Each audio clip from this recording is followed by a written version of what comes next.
started. We will be happy to welcome folks as they come in. And if we get started now, we'll have as much time as possible at the end for questions. So I am going to go ahead and welcome all of our attendees from every corner of the world. Thanks for being here, as early or late as it might happen to be for you. We have a wonderful, informative presentation prepared for you today. I'm going to pass it off to the WAME WAME President, Chris Zielinski, for our introductory remarks. Please take it away, Chris. So, yes, so I've been asked to just say a few words to introduce this webinar, which is being produced on behalf of the World Association of Medical Editors, WAME, as I love to call it. And it's my pleasure to welcome you all to the webinar and congratulate those of you who are up ridiculously early, really, to on your sort of diligence in attending this. So it's my pleasure to welcome you all to this webinar. I suppose many of you will be WAME members, and I've been asked to say that if you're not a WAME member and if you're a decision-making editor of a peer-reviewed medical journal, you can join at the WAME website, which is wame.org. For those who don't know much about WAME, it was established in 1995. It was as a non-profit, and it's a global institution. Membership's free. We currently have about 2,000 members representing about 1,000 journals from 100 countries. My own engagement with WAME goes back to its foundation, and I'm currently its president. But I've had to face the issues covered in this webinar from many directions. I was a publisher for many years in the UN system with WHO and elsewhere. I ran the Authors Licensing and Collecting Society, ALCS. I noticed Alicia was in PLS, so sort of a colleague in a sense. And I've engaged with libraries and managed libraries over time. So each of these disciplines, each of these areas of the scholarly communications chain have their own concerns about digital preservation, and I think that's important to stress. I was interested to see the flyer that Maggie Winkler circulated for this webinar, in which she mentioned that the Nature article, which pointed out that we've lost about 100 journals over the last 20 years. They've just disappeared from the internet. So hundreds more journals could be at risk. But more recently, I think everybody who's been watching the news has noticed that the United States Agency for International Development, USAID, suddenly closed its doors, and without any warning, its website disappeared, including 50 years of accumulated scholarly and practical publications which disappeared. And these are being sort of fished out now out of the ether by a whole range of people and processes. It would have been great if they'd all been LOCKSS members, but that's not something that USAID necessarily did. And it sort of illustrates it's a knowledge management issue. I've been working with the knowledge management for development people, CAN for Dev, on writing about what they're calling epistemicide.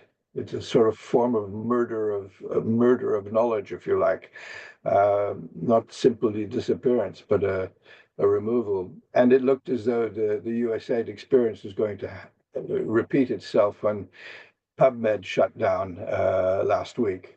That, I think, chilled everybody's to the core. So it's, I think that proved to be a technical glitch, but it spoke loud and clear to the subject of the present webinar.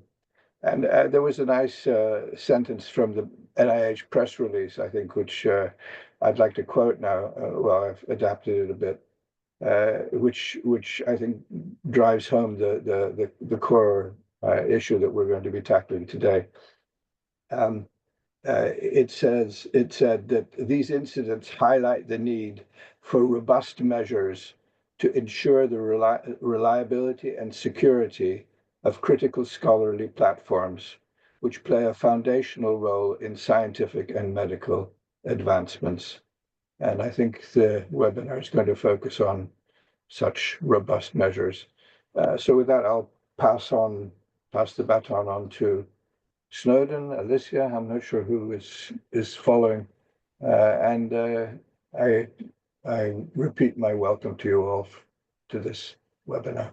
That's Thanks. marvelous. Thank you so much, Chris. Thanks for that warm welcome, and thanks for the invitation to present at what I agree is a really timely moment. Preservation is never out of style, I like to say.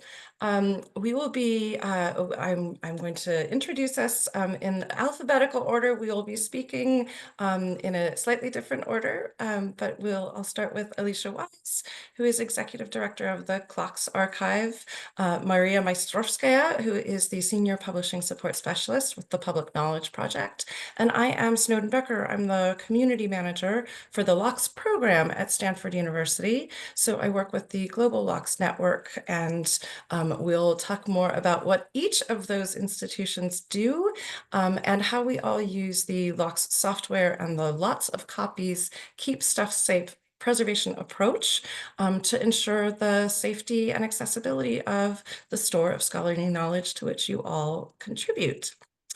A few housekeeping items. This webinar is being recorded, as you heard when you logged in. All of the registrants will receive a link to the recording via email. We'll make that accessible via that link directly for up to 30 days. You're welcome to share it with colleagues who may have an interest. After that, it will be, and actually during that window of time, it will also be available directly through the WAME website and the WAME YouTube channel. We encourage your questions and comments. This is a webinar. It's not just a lecture. We're not gonna park and bark, as they say. You are an important part of this, and the questions you ask about preservation and the content that we're presenting help us understand what people like you need to know about preservation of scholarly journals and other scholarly outputs. If you have a moment to introduce yourselves via the chat function, just let us know your name, your affiliation, if you are affiliated with a journal or other institution, your role in publishing and your interest in digital preservation. That will help each of you get to know each other a bit better as well and do a little network building. You can use the Q&A button at the bottom of your screen or the chat function to ask questions. As you've noticed, chat questions have already come up, and we'll respond to as many of those as we can during our presentation and in the time for discussion at the end, as well as the questions that you kindly provided for us in your registration forms.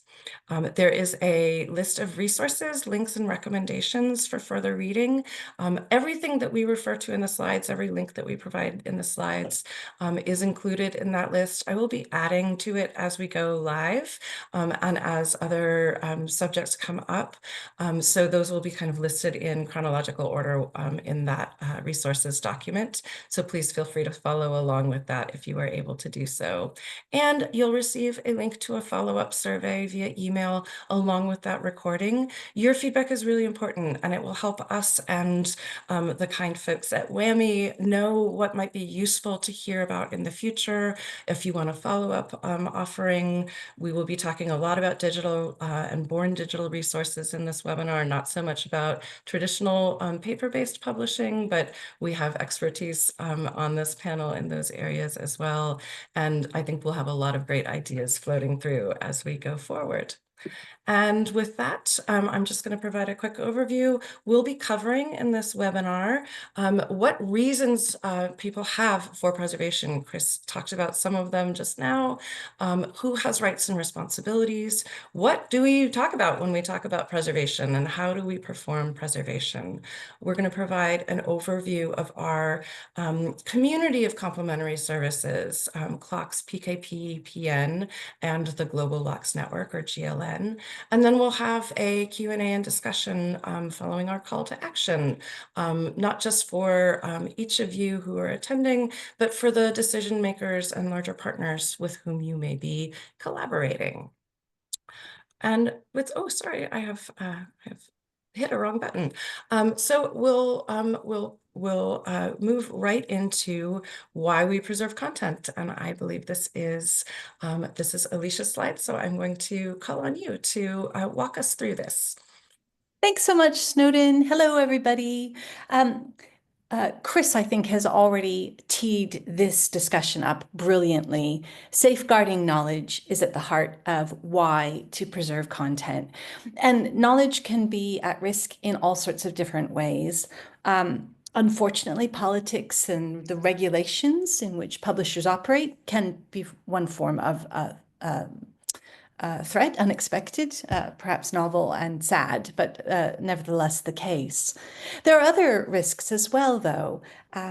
Technological change, malicious actors on the web, human accident and error, and also natural disasters, tsunamis or earthquakes, fires. All of these things can make knowledge be at risk. Other sort of very important reasons to preserve content, it's about preserving our shared cultural and intellectual heritage, our intellectual history. It ensures long-term access for future generations. It actually prevents the loss of critical knowledge now, which supports innovators and innovation in the future. And it helps our authors build their legacy as contributors to human knowledge. So by making steps to preserve the content that you publish, you're safeguarding your author's contributions, and you're actually protecting your own investments in the publications, but also those of research funders and libraries who might support the open access publication or subscriptions to your titles. Oh, Snowden, could you advance the slide one for me, please? Yes, in fact, you have control now, so you can advance them. Yes. Oh, there we go. There we go, indeed. Okay, so in summary, the three key drivers for many publishers, you'll have your own view, is to ensure that your content remains accessible in case of disasters or changes, if your journal stops publishing or goes offline. And this can happen really unexpectedly. I'm dealing, for example, right now with the content from a publisher in Switzerland, which has gone into liquidation. Unfortunately, really important medical journals published, I think back into the 1940s, will be lost if they hadn't been preserved and weren't already available to bring back online. The second key driver is to demonstrate to your subscribers, your funders, your authors, your readers about your commitment to our shared cultural and intellectual heritage. Oh, goodness. I beg your pardon. I hit a button here. Hang on. Okay, I'll keep going while you Yes, find the please slide. do. I'm so sorry. Don't worry. The third driver is to comply with requirements and best practice. So to be indexed in some places, for example, Medline, or to be able to ensure that your authors can comply with funder requirements, like those with Plan S, UKRI, or for inclusion in the DOAJ. Long-term preservation is a really important part of the activities you provide. And if you could advance one more, please, Snowden. Thank you. So everyone has a role and a responsibility in preservation. Authors can play a really powerful role, actually, it isn't very persuasive if authors ask their publishers gentle questions about where and how journals or books or other forms of scholarly outputs are being preserved. Authors are also rights holders in their own right, and so will have an interest in where and how those works are preserved. Funders, as I've said, already make preservation in many cases a condition of grant. Publishers, we've talked about the drivers for preservation. Libraries are important stakeholders here too.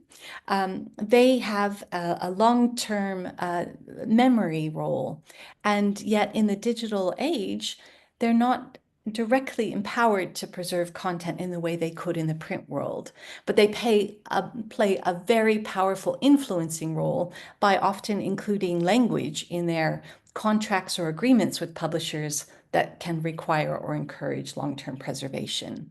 And then archivists, like those of us on the call today, we're the ones that pick up the baton from the publisher, look after the content in a private space, and then have a role to bring it out and make it available if the publisher ever starts doing so. Now, good practice isn't to put all of your precious eggs in one basket. It is to ideally make sure that your journal or your books are preserved in at least 3 trusted archives. And so the 1, 2, 3 step might be to start with PKP and then go on to CLOCKSS and the GLN. There are other examples of places you can preserve content. For example, your National Library may have a collection that is relevant for you. And I just pulled together one example, the International Journal of the Commons.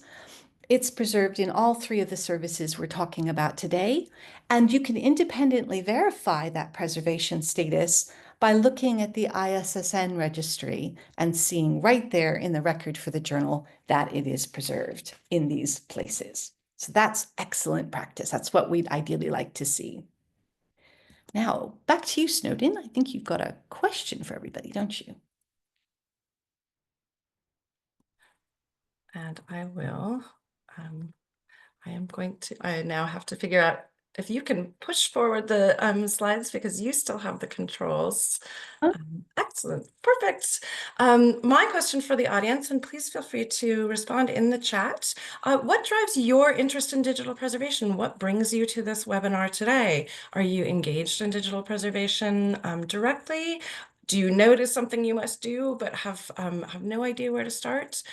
Your comments and answers to this will be of great interest to us. And I think it seemed to have lost the slideshow. Can you all still see my full screen? No, I think I did that somehow. Oh, okay. Entirely. There we go. I will stop giving you remote control. I will restore the slideshow. Smart. There we go. Thank you all so much for bearing with us as well. You can see that this little diversion that we've provided for you is not only a great way to understand where you all are in terms of your understanding and involvement in digital preservation. And I know from the registration forms that many of you are just starting with the basics and really needing to know where to begin or trying to understand fundamentals. So we've included some resources about that in our resources list, which you all should have access to. And with that, I will pass this on to Mariya, and we will see. How am I not able to? Let's see, Mariya, you should have control of the slides now. Let's see. All right, I think, Go. There we go. I do. Great. Thank you so much for the introductions. Alicia told us why we would go about preserving our content. And now I will talk about how it is done. And I think the best way to talk about how it is done is by comparing it against something that preservation is not, which is backups. Let me go to the next slide. Can that work? Yes, that is working. Perfect. So we often think about preservation and backups as 2 sides of the same coin, but there are important differences. And you may already be doing backups, and it is great, and it is very important, but it is not the same thing as preservation. The first difference is the the horizon, the long-term versus short-term strategy of why we're doing this. Think about why you are publishing your journal now. You want to spread knowledge wide. You want papers to be cited. You want more knowledge built on that. You want to be part of the scholarly discourse. Now think about doing all the same in the 5, 10, 15-year horizon. You want to continue doing that. You want your journal to continue being available. And those are the questions we ask ourselves when we talk about digital preservation. How can we make it happen over long term? Conversely, backups are there to support you in your day-to-day journal operations. You tried upgrading your site, it didn't work, you need to pull it from backup. Something got deleted on the website, you need to pull it from backup. It is there to quickly help you while your journal is still publishing. And as I said, it is very important. And another reason backups are important, particularly this day and age, is that we're always under security threats, and it might happen so that your site is compromised. And I just wanted to plug it in because I'm affiliated with a public knowledge project. If you are using OJS and if you are hosting OJS yourselves, backups are important, but it is equally or even maybe more so important to make sure that your setup is secure and properly done. And I encourage you to refer to PKP documentation on how you can achieve that.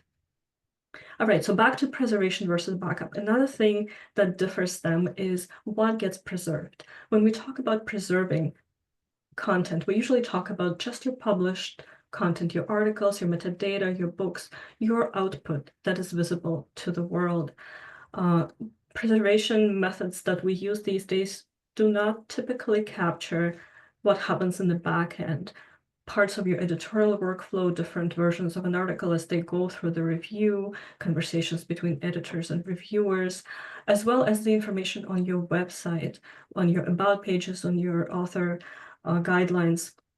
That doesn't typically get published in the preservation services we will talk about today. That being said, there are services that do capture that, like the Internet Archive can capture your website, and you can later go back and view and pull that information from their previous restore points.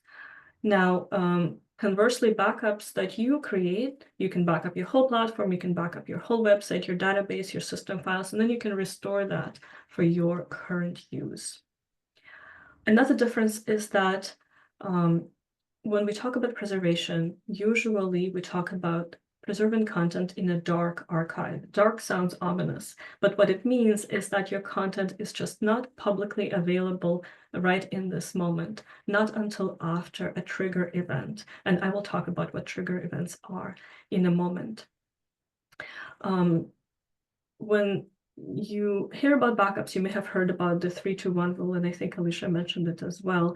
Keep 3 copies on 2 different storage media with at least 1 offsite backup. It's a great rule, and it is mirrored a little bit in the preservation approach as well, but preservation takes it even further through a technology such as locks, for example. Lots of copies keep stuff safe. I love the self-explanatory acronym, and it is achieved by having a network of nodes that are hosted by different institutions in different countries, where every institution has a copy of your content, and they talk to each other to make sure that those copies are the same, and that way your content is distributed, and even if 1 or 2 nodes go down, you will still have copies elsewhere.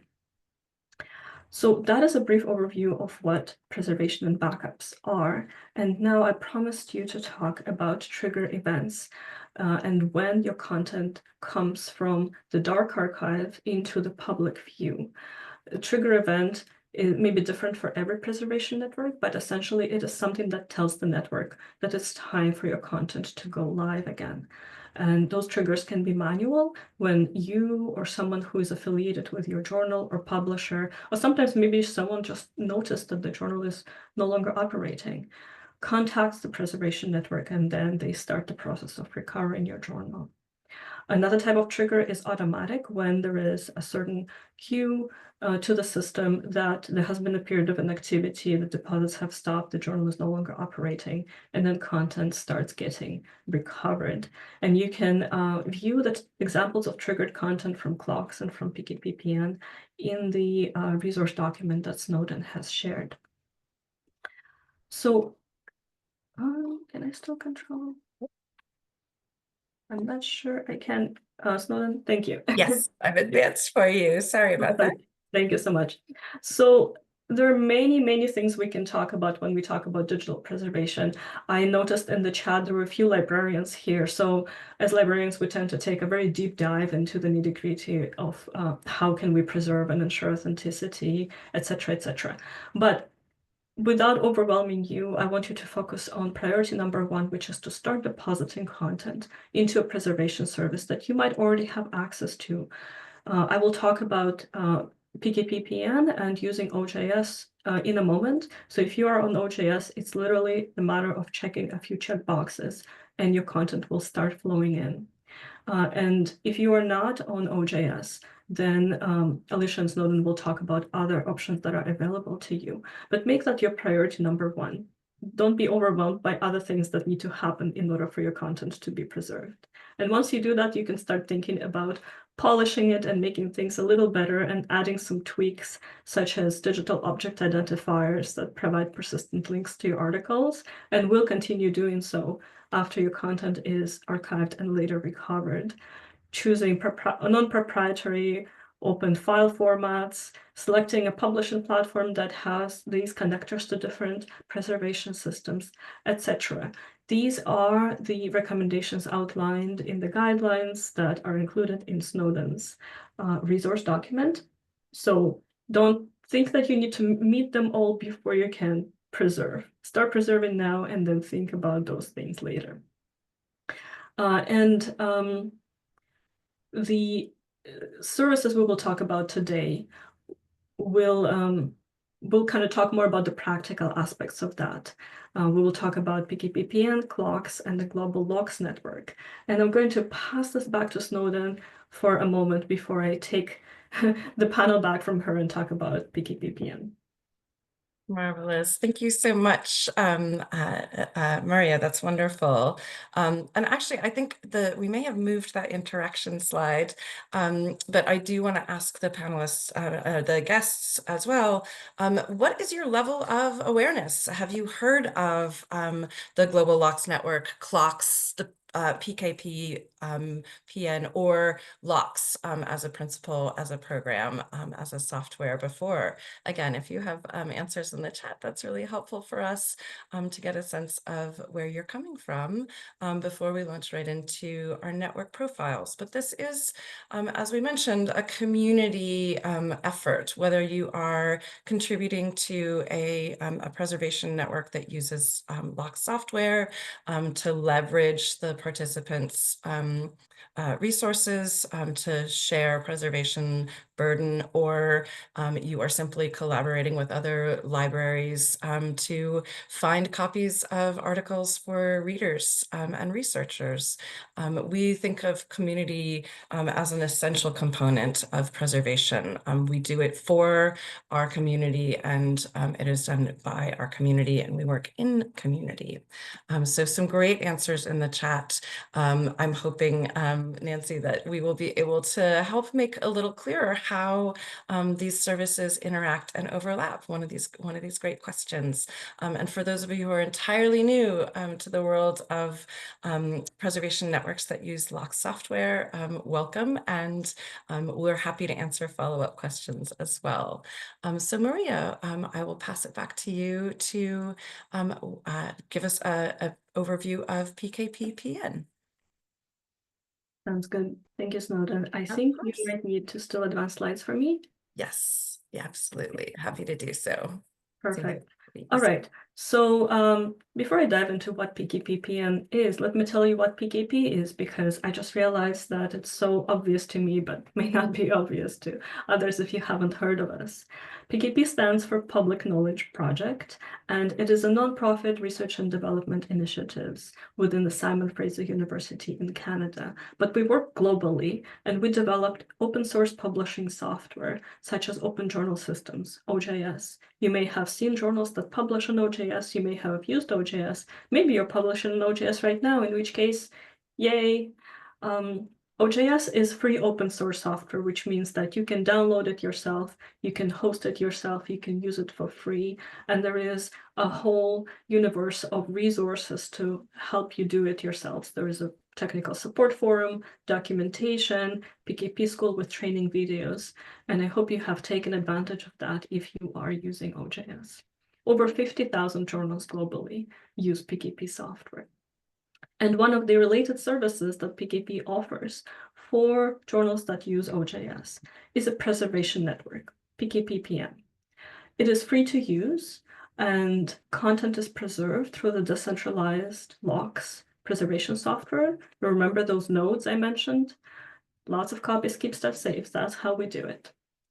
Your content is preserved in a dark archive, as I mentioned before, and is not accessible until a trigger event happens. Currently, a trigger event for PKP PN is manual only, so it relies on someone affiliated with the journal or the publisher contacting us so that we could start recovering the journal. In the future, we will work on automating this process so that a trigger event could happen automatically after a period of inactivity. PKP PN only archives your published content. So in case of journals, that will be your articles and accompanying metadata. It does not capture your workflow or in-progress submissions or OJS settings or website information. As I mentioned, there are ways to do that if you would like to support the Internet Archive, for example, in capturing your website. And as I mentioned before, PKP PN is a great thing to have, but it's not a replacement for your regular backups. And if something happens with your journal now and you need to keep publishing and you need to pull it from the backup, PKP PN is not a great place for that. We will not be able to quickly recover the journal on a dime and give it back to you for publishing. This is only for content preservation. I have some stats here on the side slide, and we can move on to the next. Yes, thank you, Snowden. You read my mind. I meant to move to the next slide. All right, there are a few prerequisites for you to be able to use PKP PN with your OJS journal. So your journal has to be on OJS version 3.1.2 or newer. So if you're on 3.1, 3.2, 3.3, 3.4, we have 3.5 coming out soon, you will be able to use this plugin. And if you're currently wondering, oh, what is my version of OJS? How do I find that out? You just need to scroll down to the bottom of your website, and in bottom right corner, you will have the PKP OJS logo. And if you click on it, it will bring you to the About Open Journal Systems page that will display your version. That is how you will know. The next eligibility criterion is that you need to have an ISSN, International Standard Serials number. You can receive that from the Global ISSN Center or your local ISSN Center, and you need to enter it into the OJS settings under masthead. And finally, you need to have published at least one issue for it to start being preserved in PKP PN. So as soon as you meet all of those criteria, you can go ahead and enable the plugin and start preserving. And this is how you do it. You need to find the plugin in your list of plugins. If you do not see it there, then it's likely not yet installed. So you need to ask your OJS admin to install it from the gallery. You enable the plugin, go to the settings, and you need to accept these conditions, these terms of use. And after you do that, you click save and you're done. That's it, a matter of clicking just a few checkboxes. And when you start preserving your content, and if you want to know, is it really getting preserved? How do I find out? There are 3 ways to do that. The step number 1, you can check it directly inside the plugin by clicking on the status, and you will see the status for each issue, whether it's been sent, whether it's been deposited. If there is any error message, you can resend your issue for preservation. And then the next step on the next slide is you can check PKP's PKP PN journal list. It's a CSV file that is updated nightly. You can find your journal there by your ISSN or by your name. Mind you, this is a big CSV file, so your browser might complain if you start downloading it. So it's best to save it first on your computer before you open it. So those are just a couple local ways of checking your status, but the best and ultimate way is to check your preservation status in the Keepers Registry. Keepers Registry will reflect your preservation status not just by PKP PN, but by all preservation networks such as CLOCKSS, Portico. They will all be reflected there. So you just need to look up your journal by ISSN, go to the Archival Status tab, And if you want to specifically see which issues are preserved, you click on the little eye icon, and then it will show you exactly what is getting preserved. In addition to the PKP PN service, which is provided for free for all OJS journals, OJS also has connectors to use other preservation services. You can enable a connector to CLOCKSS, you can enable a Portico plugin. So if your organization is already a member, or if would like to be a member of those organizations, you can use them while publishing on OJS. And I think that is it for me. I have added some resources, and they're also listed on Snowden's list of resources. If you are using PKP PN and you run into any issues, how to troubleshoot and how to find support, etc. And I will welcome your comments and questions later in the session when we get to the Q&A period. Thank you so much. And then we'll pass it on to Alicia to talk about the CLOCKSS network. Thank you. And Mariya, I think that is the clearest presentation of PKP PN I have ever heard. I'm so glad that this is being recorded because we get questions a lot about how to set up preservation in PKP or in OJS. So thank you for that. Right. I'll move now to the second of the three services that we're showcasing today, and that is the CLOCKSS archive. CLOCKSS is a not-for-profit charity registered in California, but we're very global. We work in 65 countries, and we are looking to be a properly comprehensive international archive. So there's still more work to be done, and good to see such an international audience today. We are a charity that's governed by a combination of libraries and publishers working in harmony. And we store content securely in a wide array of countries so that we can protect that content for the very long term and despite any regulatory changes or natural disasters or technological challenges that may arise. We can preserve any kind of formally published scholarly materials and related resources. So for example, we ingest journals and books, but also data sets and images and videos and code that support those journals and books. We have connectors with a wide array of hosting platforms, so we can ingest content from OJS and OMB, but also other hosting platforms. So there are different settings for each of those platforms, but we can walk you through that if this is of interest. We think of CLOCKSS as an extremely robust preservation service for contributions to the long-term scholarly archive. We maintain 12 copies in this distributed environment, so it's really a high level of protection for content that is entrusted to us. We do make charges. Unlike PKP, the CLOCKSS service isn't free, and those contributions cover our own preservation activities. We also make a sustaining financial contribution back into the LOCKSS community of preservation services.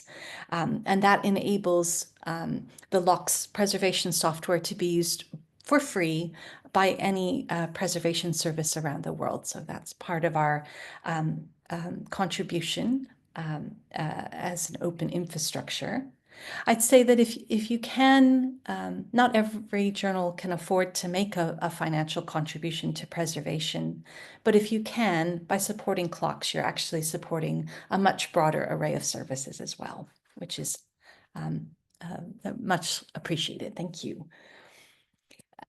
Oh, can I advance? No. Oh, there we go. Just a few facts and figures about CLOCKSS. We have now a critical mass of scholarly content, particularly strong on the journal side, but with a growing collection of ebooks as well in preservation. 65 countries is a minority of countries in the world, and we are seeking to be active properly internationally. We do accept content from any subject area, not just medicine, but any subject area and in any language. A unique thing about CLOCKSS is that we sign agreements with publishers and other rights holders that give us the right, when we bring content out of the dark archive, to make it available to everyone in perpetuity under an open access license. So there's a really strong, powerful safety net there against the loss of content that is part of the scholarly record. In a way, the CLOCKSS service is an insurance investment, both for the efforts that publishers put into their publications, but also the financial contributions that funders and libraries make to ensuring that content is available, and the all-important intellectual contributions of authors. We're really attentive to being a streamlined, cost-effective organization and very affordable. And we're also highly effective. We hold this sounds very boastful, I feel uncomfortable, but we hold the highest accreditation score ever awarded to a trusted digital archive. And that kind of accreditation score is important, for example, when it comes to having a title indexed in Medline or in other places. And it's well worth bragging about. I will do it if you don't, Alicia. Thank you. Thank you for making that less awkward, Snowden. I appreciate that. Anyway, and the whole point is to make sure that content remains accessible. It's not about us, it's about future generations and access. I'm not advancing. Come on. You can do it. There we go. Thank you. Just wanted to call out the terrific places where the content entrusted to CLOCKSS is actually stored. And all of these places, the content stores, the nodes, are in constant communication. If even a single bit goes awry, the other copies recognize that and they repair the broken copy. So we are lucky to have content stored in North America, in both Canada and the United States, in Europe, here in the UK, in Italy and in Germany. In Asia Pacific, we have stores in Japan and Australia. We have an ongoing negotiation for a node that would be placed in Africa. And we don't have a node or ongoing conversation in South America yet. I'd love one, but we do have a sister service there called Cariniana. And then the final slide, help, oh, there we go, is that we've produced a guide in dialogue with publishers. So this is written by publishers for publishers. If you need a resource to take to other members of your editorial board to start a conversation about what preservation is and why it's important and how to go about developing a policy for it, then you might find this helpful. It's completely free to download and use. And again, to be sort of braggy and embarrassed, this has been shortlisted for awards from both the Society for Scholarly Publishing and the Digital Preservation Coalition, which we're really delighted about. And with that, I'll hand back over to you, Snowden.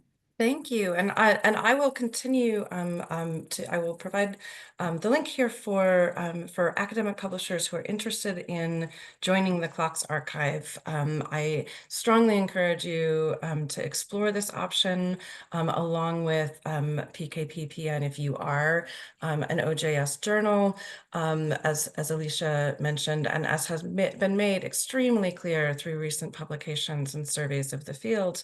There are not enough publications in enough repositories to really feel safe about the future of the store of global knowledge. So please have a look at that list. I will very briefly, you are learning more with each institutional profile, each network profile. I will very briefly discuss the Global LOCKSS Network, which is the original use case for LOCKSS. So we're going back in time here to the the 1990s. Wow, how long ago was that? Almost 30 years ago now, when the first digital revolution in scholarly publishing was taking place. That is the transition from paper-based publishing models in which every subscriber to a journal would get an identical copy of a printed journal that could sit on their shelf, be accessible to a reader or researcher, and that the library would maintain ownership of that physical copy and all of the and the right to provide access to that information to their researchers in perpetuity, whether they stopped subscribing to the journal later or not. They would always have the copies that they had already paid for. In the digital publishing environment, libraries don't receive a copy. They receive access to a file on the publisher's website.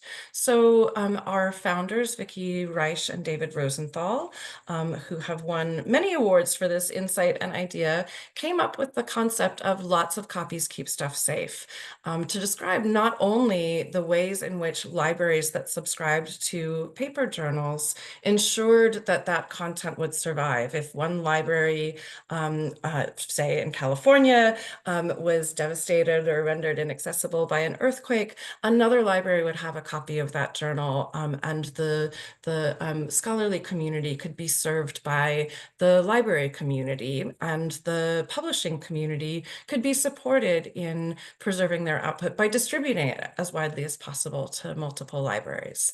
So a LOCKSS network became a virtual digital shelf, a way of providing the critical affordances of paper-based publications in a digital publishing world. So if a publisher's website is inaccessible due to being hacked or being being simply non-functional, something we worried about a lot more in the 1990s, but also worry about now, as Alicia mentioned, bad actors are always a factor. Or if the library cancels their publication, they still have access to that content that they have subscribed to through a local copy that they maintain in what we call a LOCKSS box, a dedicated server that keeps local copies of subscribed content for the subscribing library. So this is within the global LOCKSS network only. Those global LOCKSS network, GLN libraries, and their LOCKSS boxes talk to one another. They connect, the LOCKSS box at each individual institution connects to the library discovery systems, the catalogs, in order to make that locally stored copy available when it is unavailable from its original source. So if the link on your library website is not working, it will go to a locally stored copy and serve that in a very seamless way so that researchers, when it's working, researchers don't even know it's there. And the network also works to automatically compare the content that members hold in common. So if both libraries in a network have locally stored copies of, say, a WAMI member journal, those copies will be compared with one another and with other copies throughout the network to identify errors in the file and validate the authenticity and repair any errors or corrupted files from the original source, if available, or from a validated copy within the network. So the network heals itself as well. And that's how every LOCKSS network works, but it is unique to the GLN that publishers participating in the GLN give permission for their sites to be crawled. So the individual the network gathers the content and makes it available to the individual GLN member libraries that have access to that content as subscribers, and that is validated usually by IP address. So we work with publishers in a way that protects their content and also helps them provide that post-cancellation and perpetual access that subscribers really want. And I want to clarify as well, I know a lot of you are new to digital preservation and to the LOCKSS concept. So I think it is important. I think it's I hope it's clearer after hearing from each of us about PKP, PN, CLOCKSS, and the Global LOCKSS Network, that there are overlapping functions. We all work with scholarly journals and other scholarly outputs. All of these networks use LOCKSS software, but I want to talk about what we talk about when we talk about LOCKSS, because it is often a source of confusion, and people ask about, oh, how can I make sure that my material is preserved in LOCKSS? Your material isn't preserved in LOCKSS or by LOCKSS, but it is being preserved in a network that uses the LOCKSS software. Lots of copies keep stuff safe is a fundamental principle of preservation, both analog and digital. LOCKSS 1.0 or 2.0 is the open source software we use for digital preservation in those networks. And the LOCKSS program with which I work is the team of engineers, developers, and librarians at Stanford University that develop and support the LOCKSS software.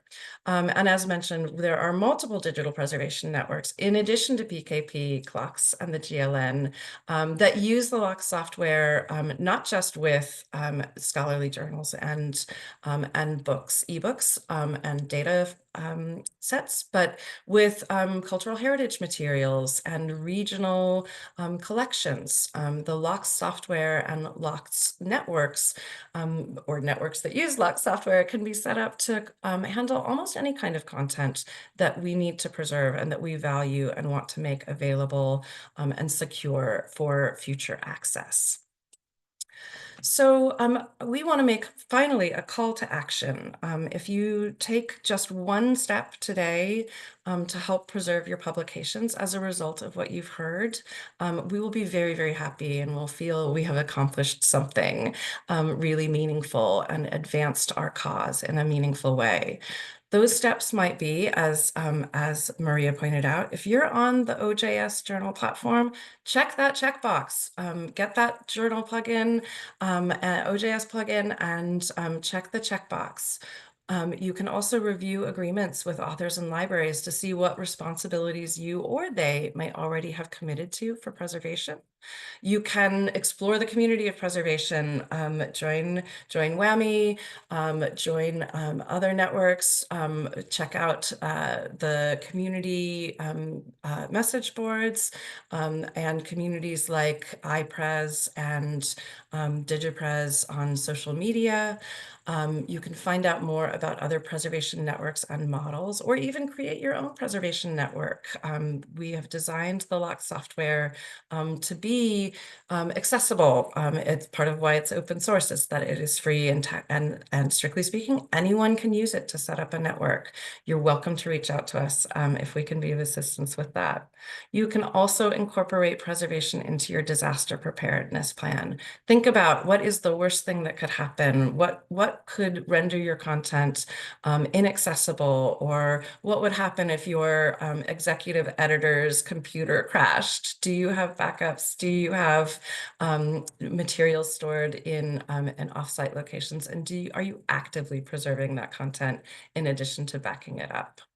There may be preservation requirements on the part of funders and others. Compliance with those requirements can be a strong lever that you can use to advocate for preservation. It may be just as simple as saying to your decision makers, we are legally required to do this, or we are contractually obligated to do this, and we haven't been. This is a risk management issue as much as it is an obligation to us to value what we publish enough to preserve it.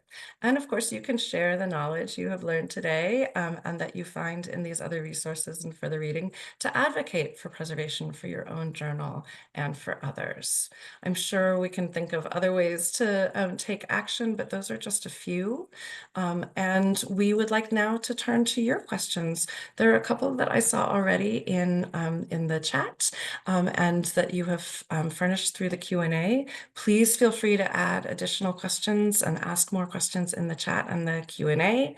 I'm going to start with Nancy's question. I will turn this over to our panelists and say, are there lists of reliable digital preservation platforms that may be used in LMIC or those with non-Western aligned countries?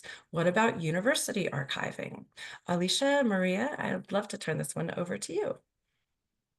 I'm not aware of any such comprehensive list. I've pieced together a few places in the chat where you can find out if an archive has been accredited.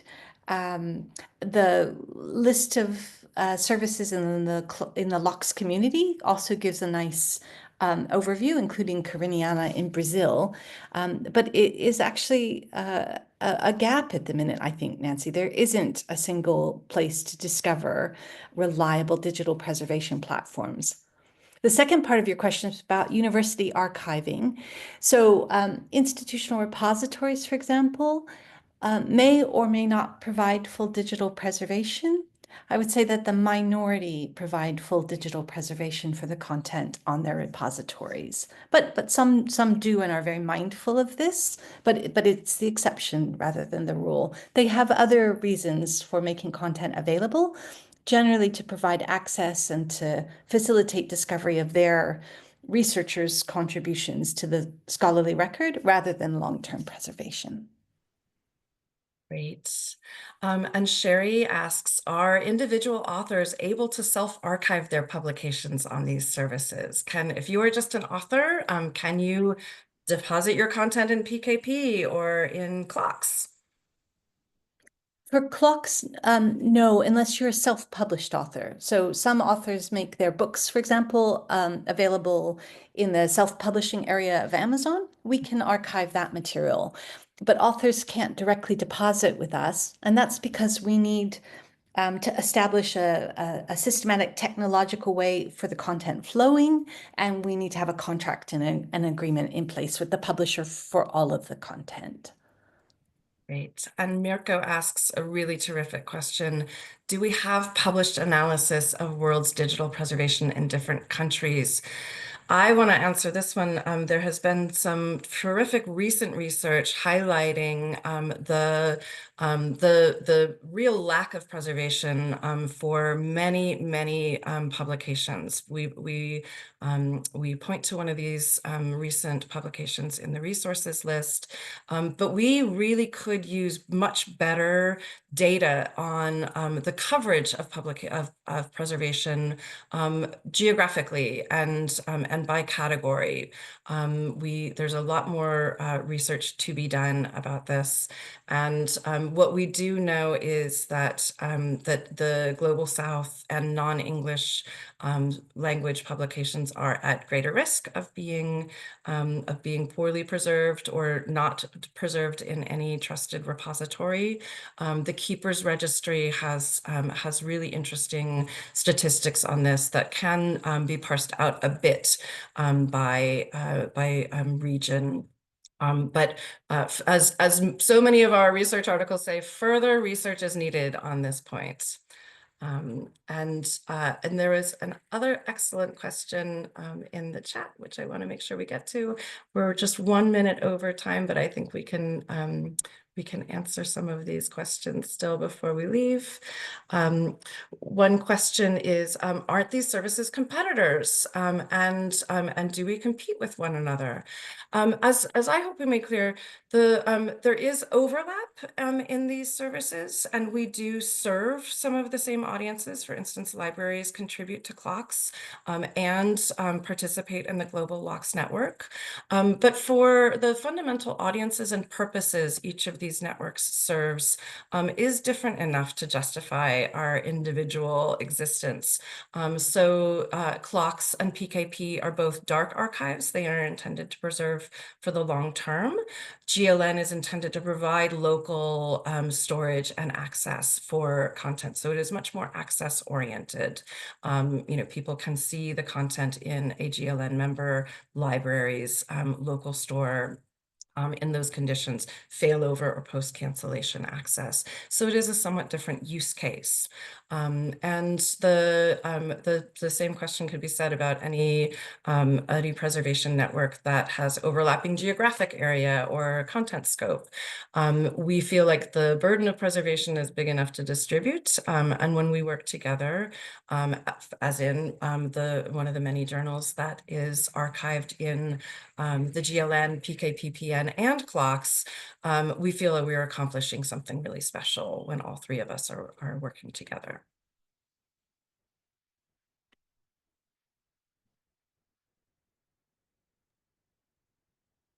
And there was a question as well about preservation and archiving. I think that was an excellent one, and Alicia answered it beautifully in the chat. But just to summarize, the answer that Alicia gave there is in the chat. They are similar. Archiving is, in my understanding, or my opinion, it's about intellectual control, arrangement, and assessment, deciding what to preserve and how it needs to be preserved. And preservation is tactical. Archiving is strategic and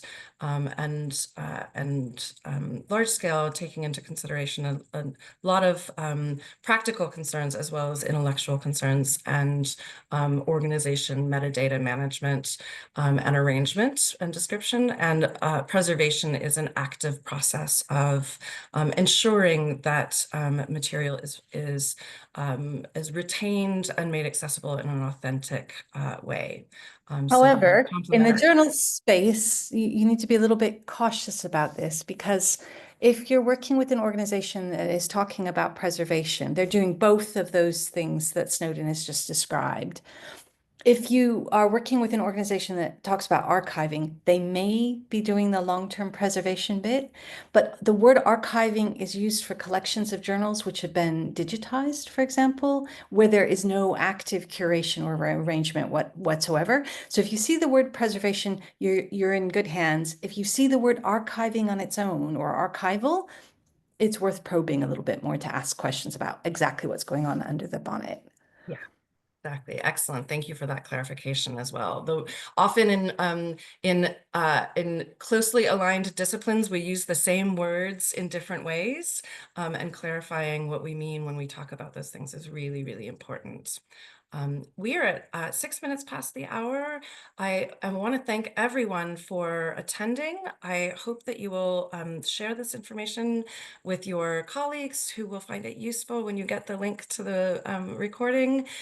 We will also be sending a follow-up survey. We appreciate your comments and feedback, suggestions for additional webinars from WAMI. This has been our first collaboration with them, and it's been an absolute joy. And we look forward to being in touch. Thank you all very much. Thank you, Alicia and Mariya, as well. Big round of applause. Thank you all. Thank you for organizing, and thank you, Snowden, for getting up extra early for this. It was well worth it. Absolutely. Lovely to meet everyone virtually, and please feel free to be in touch. Bye now. Bye, everyone.